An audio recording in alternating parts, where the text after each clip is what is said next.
Hi everyone. So I know I just did a video last night that kind of brought everyone up to date on what's going on with this whole new, I don't even know, life. Um, but I wanted to,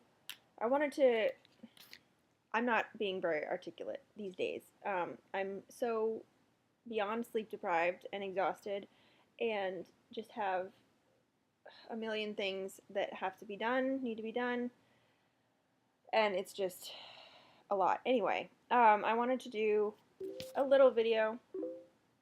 Um, sorry, messages. Kind of on how I'm handling all of this so far, um, as well as what this now means, like what, so specifically kind of what our plans are for celebrating Lex's birthday, which is the day after tomorrow, April 30th. So, first of all, I am handling this, I think, as well as I could at this point.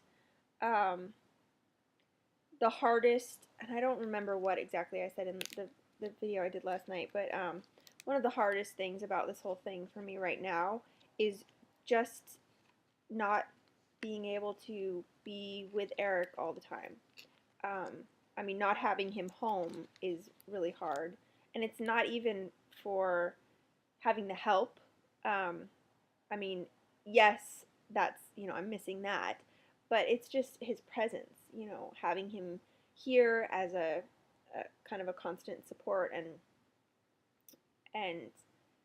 having him involved in the daily things. Um, One of the first nights that Eric was in the hospital, I was getting Lex ready for bed and doing, bath time and stuff like that with him, and we kind of got to the end of our bedtime routine, which ordinarily is ends with Le- Eric saying goodnight to Lex and me then taking him and putting him in bed. And this must have been around when we kind of knew that this was going to be a long hospital stay.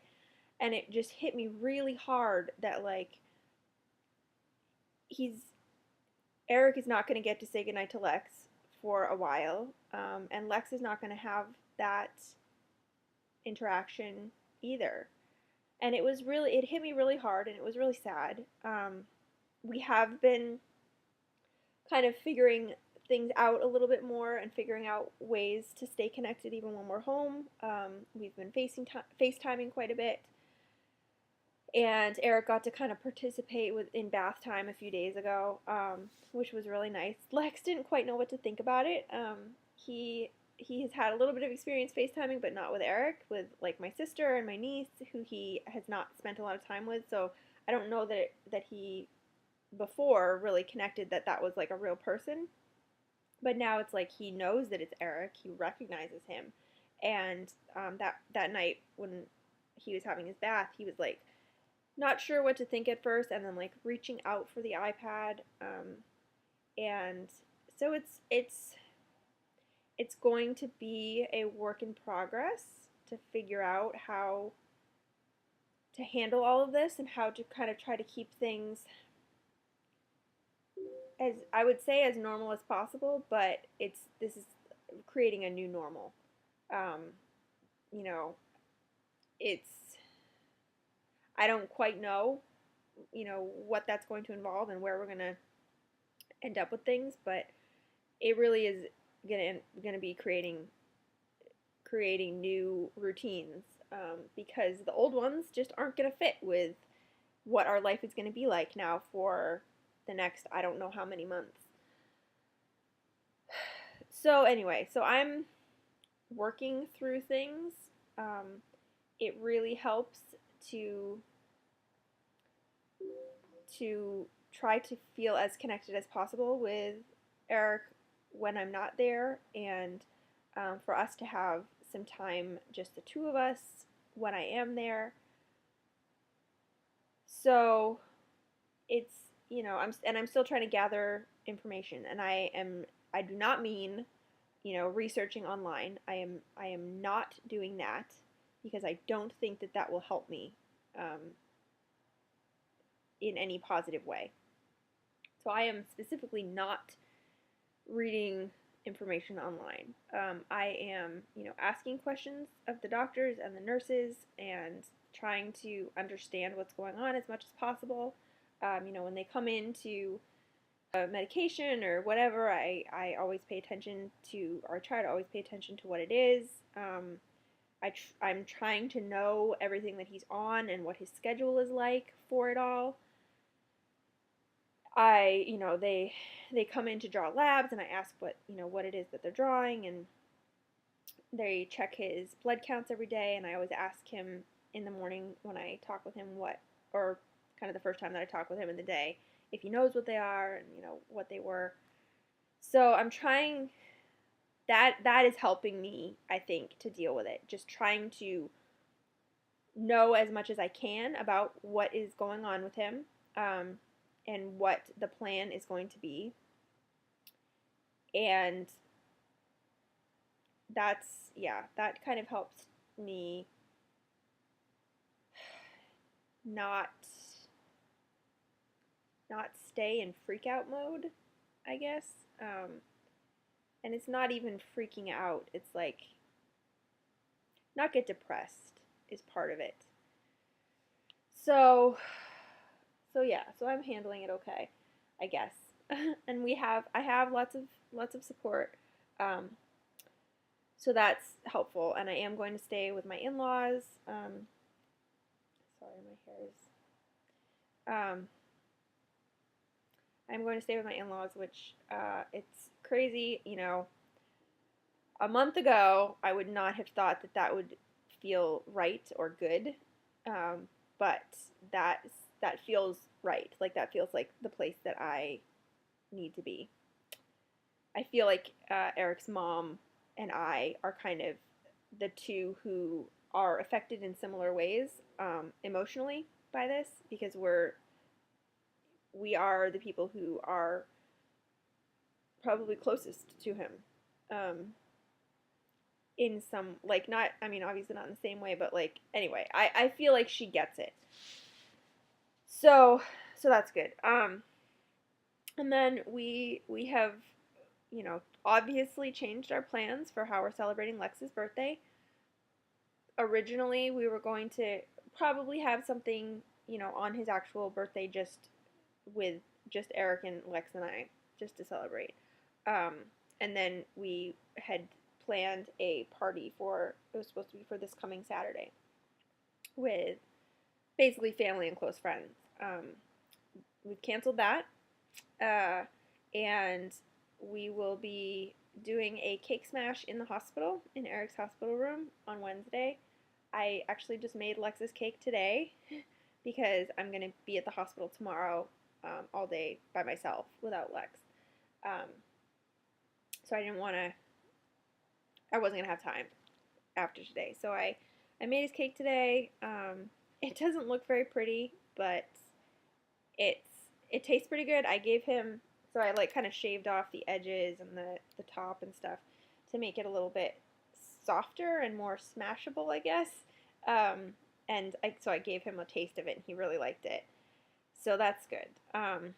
And I had to be creative because we have not introduced any grains yet. So like, I couldn't even make a regular gluten-free cake.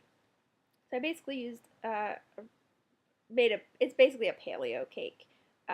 It's with coconut flour and eggs and honey, sweetened with honey. So this is like his first time having honey, which is cool, and vanilla and stuff like that.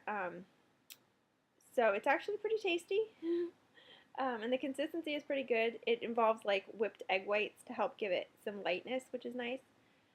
And then for the frosting, which I'm not really going to call it frosting because that's not really what it is. All I did was I tried looking for like a sugar-free or a refined sugar-free, dairy-free frosting, and I couldn't find anything that really seemed good and that I had the ingredients for. So all I did was took some frozen blueberries and like defrosted them and mashed them up, and they were like the little wild blueberries.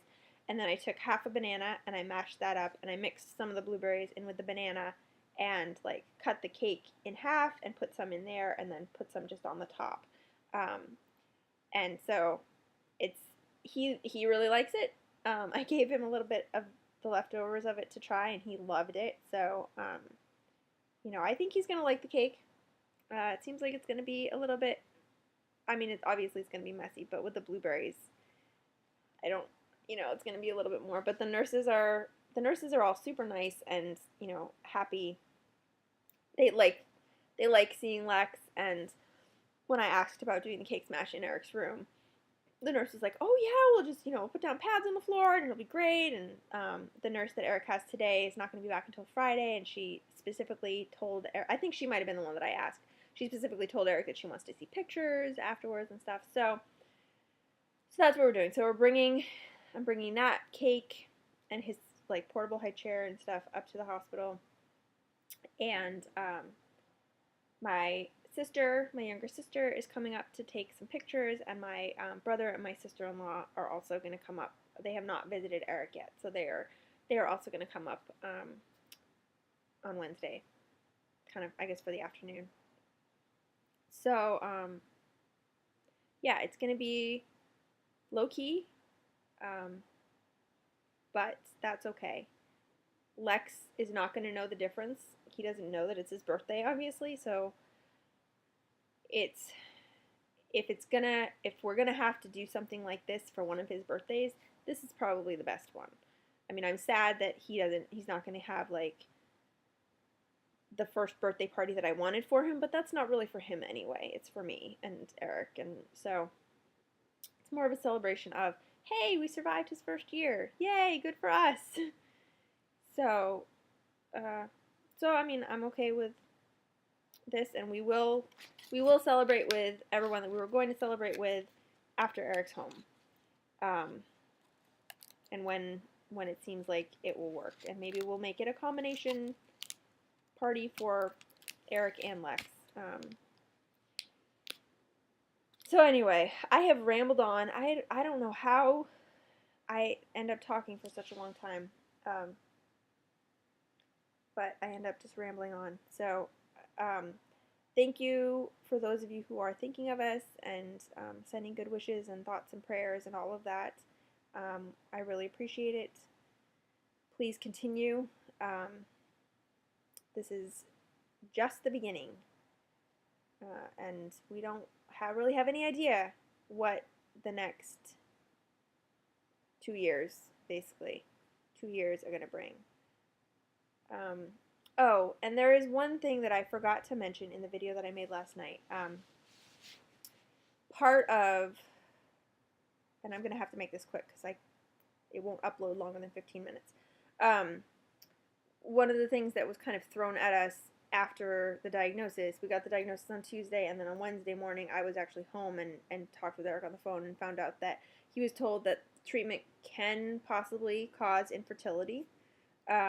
So we had to make the decision quickly to bank sperm. So we have 2 specimens in the sperm bank there at the hospital, I believe.